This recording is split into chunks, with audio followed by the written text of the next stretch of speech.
دا کتاب دی چې دی کې شک شبه نشته او دا هدایت دی لارښودونکی دی د متقینو دپاره چې څوک ځان متقي جوړول غواړي نو الله جل شانه فرمایي په قرآن عمل وکړه متقي به جوړ شي او هدایت ته هدایت یافته لار غواړي او په نیغه لار روانېدل غواړي نو د قرآن دستور خپل چې دی هغه د ژوند دستور جوړ کا د قرآن اصول د خپل ژوند دستور چې دی هغه مشعل راه جوړ کا نو په نیغه لار به روان شي متقي به هم جوړ شي نو الله یې فرمایي چې دا قرآن دی چې دا تاسو د نیغه لار ښیي د جنت لاره درته ښیي د جهنم د هغه قید نه بر اخلاصي ګوري د قرآن سره مینه وکړه د قرآن سره محبت وکړه قرآن خپل کا په قرآن باندې عمل وکړه د قرآن تلاوت کوه دا به د جهنم د قید نه بچ کړي او حدیث مبارک کې راځي څوک د قرآن سره مینه ډېره لري د قرآن سره دا مینه نه چې زه وایم چې لکه قرآن سره خو زما ډېرې زیاته مینه ده او چېرته په کال کې قرآن نه راخلم نو دا د قرآن سره مینه نه ده ګورې دا دوکه ده دا سړی په غفلت کې پروت دی لکه یو سړی چې دی مونځ نه کوي اودس نه کوي زکات نه ورکوي حج نه کوي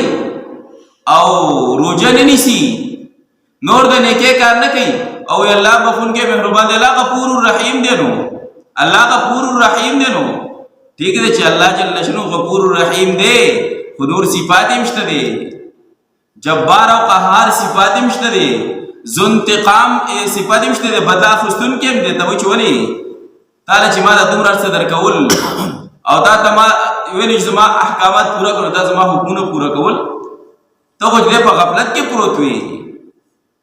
نو د غفلت نه نو چې په خوله وایي چې زما د قرآن سره محبت دی مینه ده او عمل ته تیار نیم نو دا د پویو مجنون دی دا د پویو مجنون دی حقیقي مجنون نه دی هغه د قیس زمانه کې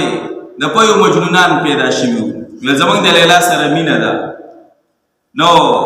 خلک خبرو لارو کې به ناست وی به د پی لېږل او دوی به خوړه چې هلکه بس مزې دي نو د پیو مجنونانو نو چا چې دی لیلا ته چې دا خو دغه رنګې مجنونان ډېر شوي دي د پیو مجنونان ډېر شوي دي نو هغې ورې امتحان به پې وکړو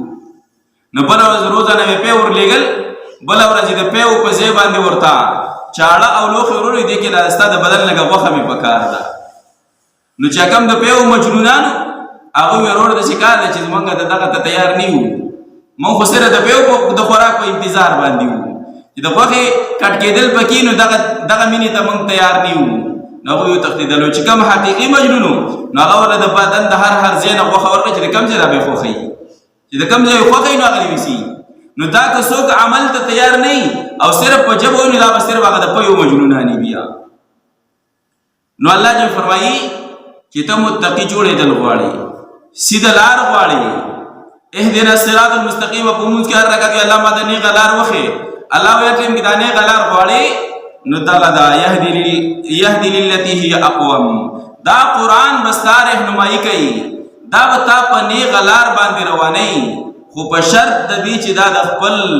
ژوند دستور جوړ کړي دی باندې عمل وکړي دا عمل کې راولي او چې نه نو یو حکم ته تیار نه یم او زه چې د قرآن سره مینه لرم نور کو څومره حکمونه راځي عباداتو کې خو ښه تکړه یم معاشرتي ژوند ته چې تیار نه یم معاملات مې ګډوډ دي اصل چیز معاملات دی مونږ عبادت کې ډېر زیات کوشش کوو عبادت ته ډېر زیات خوشحاله وو معاملاتو ته بیا تیار نه یو معاملات ګډوډ چې دي